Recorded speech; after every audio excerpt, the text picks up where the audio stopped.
Destruction Warlocks focus on bringing down their enemies, raining hellfire from above. I am going to show you how to play it in Season 4 of Dragonflight for both Mythic Plus and Raiding in a digestible, beginner-friendly format. For the stat priority, I can't say enough that what you should prioritise is getting higher and higher eye level of gear and therefore more intellect, and not to worry too much about which secondary stats are on them. However, if you do have an item of gear that is the same eye level, or you're just more interested in learning about the class, which of course can never be a bad thing, then this is the general priority of secondary stats that you should follow. With saying that though, it's important to note that it's not one size fits all with these, and you should be simulating your character to work out which piece of gear is better. If you don't know what simulating your character means, I do have a new written guide on my Patreon explaining in full how to do this step by step.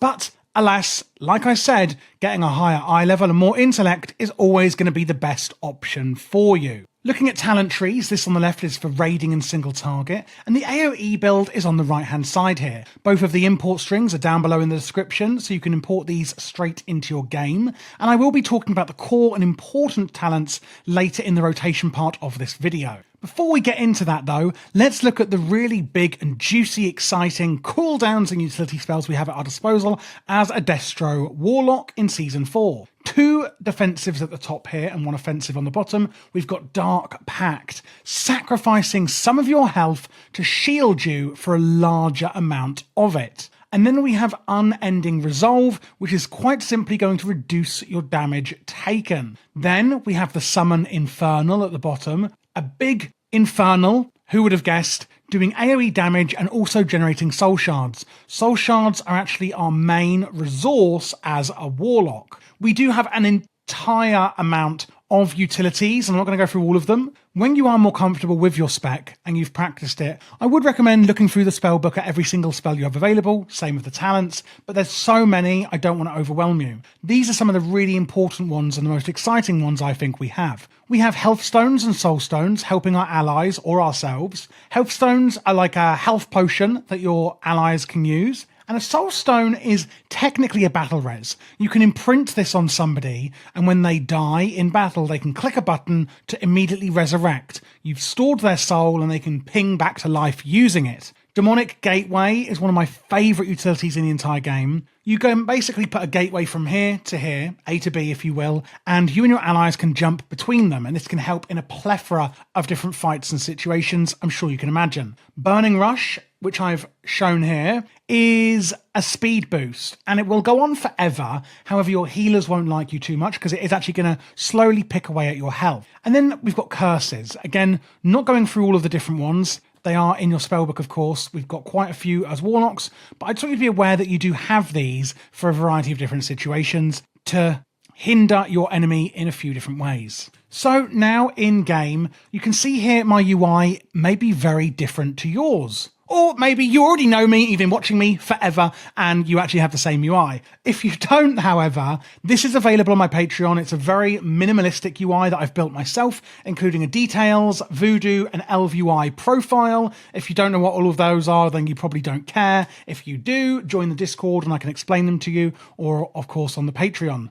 I also have a lot of written guides on my Patreon, as well as key resources like keybind spreadsheets and things like that, and I do blog on there as well. If you're interested, of course, this supports the channel. I'm always adding new resources for you guys. One other thing on my UI is this here in the center. This is a weak aura, which is another add-on if you're not aware. And this specific one is by Luxphos. It's the Warlock Luxphos weak aura. That is down below in the description. What this one does is it shows all of your key resources, cooldowns and buffs in one central location on the screen. So you're not looking all over the place when we're in combat and we're already kind of, quite busy mentally.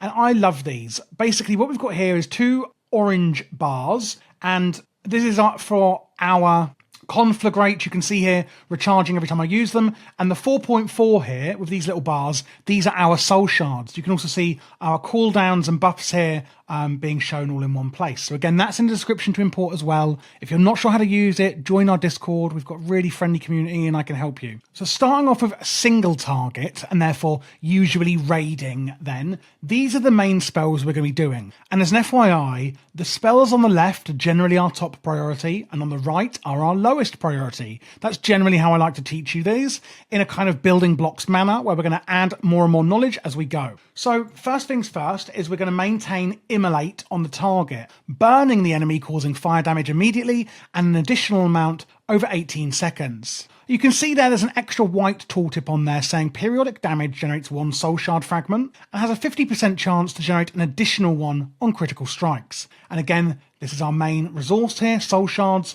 We're going to have some soul shard generators and soul shard spenders. That takes us then onto our next spell, Chaos Bolt. On a 2.4 second cast, unleashing a devastating blast of chaos, dealing a critical strike for X amount of chaos damage. Damage is further increased by your critical strike chance. And this costs 2 soul shards and is our soul shard spender. We're going to want to use Chaos Bolt as the second priority to make sure we're not capping on soul shards. So again, using Immolate and maintaining that dot or damage over time on our target, and then using Chaos Bolt as our soul shard spender. You can see here we have our Conflagrate, and we have 2 stacks of that, triggering an explosion on the target, dealing X amount of fire damage on an 8.8 second recharge. So quite quick, we've got 2 charges of this. Reduces the cast time of your next Incinerate or Chaos Bolt by 30% for 10 seconds. And that's going to generate 5 soul shard fragments, again on a max of 2 charges.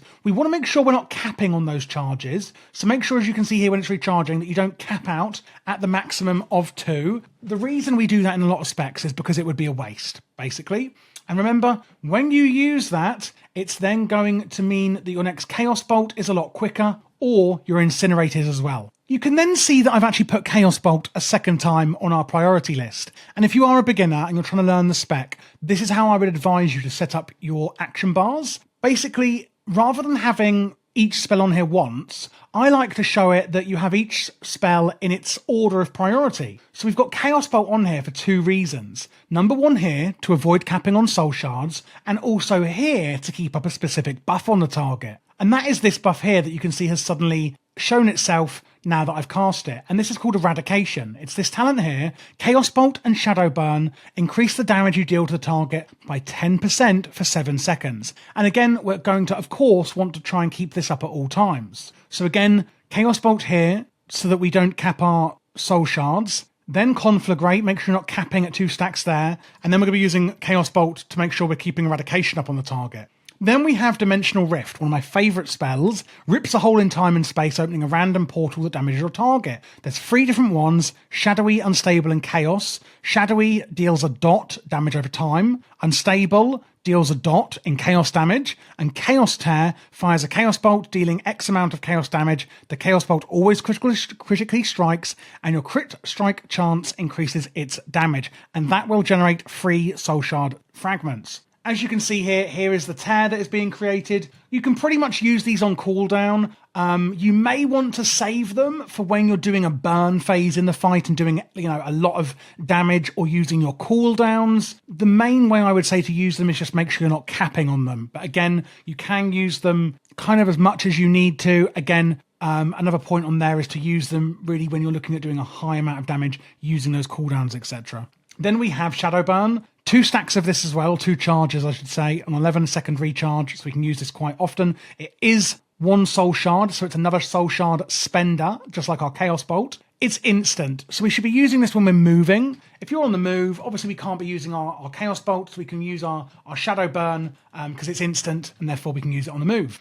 Blast the target for X amount of Shadow Flame damage, granting 50% critical strike chance on targets that have 20% or less health. Restores 1 soul shard and refunds a charge if the target dies within 5 seconds. So this is really good at getting those soul shards if you're Mythic Plus on trash as well when they are dying. Then again, we've got our Conflagrate. Remember here, it's so that we're not capping on the charges. And here, we're using it so that we can actually use it to generate soul shards. And lastly, in the single target rotation, we have Incinerate, our lowest priority spell. Draws fire toward the enemy, dealing X amount of fire damage. It's kind of a filler spell. Generates 4 soul shard fragments, and on additional 2 fragments on critical strikes. Let's go through all that again. Number 1 priority, keep up Immolate on your target. Let's use Chaos Bolt so that we're not capping on soul shards. And then making sure that we're not capping on our Conflagrate as well. Using our Chaos Bolt to make sure we're keeping up Eradication on the target, and using our Dimensional Rifts as appropriate. Using our Shadow Burn when the target's about to die or when we're on the move. Using our Conflagrate to generate soul shards, and using Incinerate as a filler. One thing to note is Burn to Ashes. Chaos Bolt and Rain of Fire increase the damage of your next 2 Incinerates by 30%. This can stack up to 6 times. Shadow Burn also increases it by 30%. So that means then when we're using our Chaos Bolt, we are increasing the damage of our Incinerate for a few times stacking. So be aware of this when you're working through the rotation, cycling in those Chaos Bolts. One thing you may notice happening ever so often is that your Chaos Bolt here has procced something. And what this is Ritual of Ruin. Every 15 soul shards grants Ritual of Ruin, making your next Chaos Bolt or Rain of Fire. And just as an FYI, when you see talents saying Chaos Bolt or Rain of Fire, basically Rain of Fire is the one we're going to be using in the Mythic Plus build. And that's our soul shard spender for AoE. So every 15 soul shards makes your next Chaos Bolt consume no soul shards and have its cast time reduced by 50%. So when you see that Chaos Bolt proc, just know it's not going to use any soul shards at all, and it's going to be quite a quick cast. So make sure you use that one when it procs. Remember, I did say that your number 1 priority is keeping up Immolate on the target at all times. Here's one reason why. Ashen Remains, Chaos Bolt, Shadow Burn, and Incinerate deal 10% increased damage to targets affected by your Immolate. Just one of the many reasons why we actually keep that up at all times as our number 1 priority. And another similar talent here, Roaring Blaze. Conflagrate increases your Immolate, Incinerate, and Conflagrate damage to the target by 25% for 8 seconds. These are of course all happening passively, and if you're thinking, oh my gosh, there's so many things happening, well, like I've said, they're happening passively. Follow the rotation and get used to it first, and then you'll start to understand and be able to look at more why things are happening where, etc. Again, most of the talents here are going to be passive. I'm just highlighting to you some of the really important ones that are going to help you understand the foundation of how Destruction Warlocks come together. And that is pretty much it for the single target rotation. Few cooldowns I want to look at with you really quickly before we move on to the differences we'll be doing for Mythic Plus. Havoc on a 30-second cooldown marks your target with Havoc, as you can see here on the target dummy. Your single target spells also strike the Havoc victim for 60% of the damage dealt. We can use this, of course, whenever needed. So like if I attack this target, it's also going to be doing damage to my Havoc target. Even more important in AoE and Mythic Plus, you should be putting this on a different target. That's pretty much it, really. And then again, our Summon Infernal, which is an amazing cooldown, as you can see here. Basically, summons an Infernal from the Twisting Nether, impacting for fire damage and stunning all enemies within the area. The Infernal will serve you for 30 seconds, dealing 3,000 damage to all nearby enemies every 1.8 second and granting a Soul Shard fragment. And you can pretty much use that on cooldown. Speaking of demons, what demon are we going to summon? It's pretty nuanced in which ones you are going to summon. The one I recommend is going to be the Fell Hunter. This is because the Fell Hunter's ability is an interrupt, and you not having to worry about interrupting, I just think is just one less thing to worry about as a beginner, and is, worth a lot. Especially in Mythic Plus, there's a lot of interrupts to be doing. There's some you're going to need to be doing in Raid as well, and just having one less thing to think about there, I just think is fantastic, especially for beginners, and therefore the Fell Hunter can make all the difference there. So that is the pet, or the demon, that I do recommend you summon. Moving on then to the Mythic Plus build, you can see there's quite a few, or a fair amount of talents changing. We're not really changing much in the rotation. The main thing is these 3 here, Rain of Fire, calling down a Rain of Hellfire, dealing X amount of fire damage over 7 seconds to enemies in the area. Rain of Fire has a 20% chance to generate a Soul Shard fragment. It does cost 3 Soul Shards. We've then got Pyrogenics, enemies affected by your Rain of Fire take 5% increased damage from your fire spells.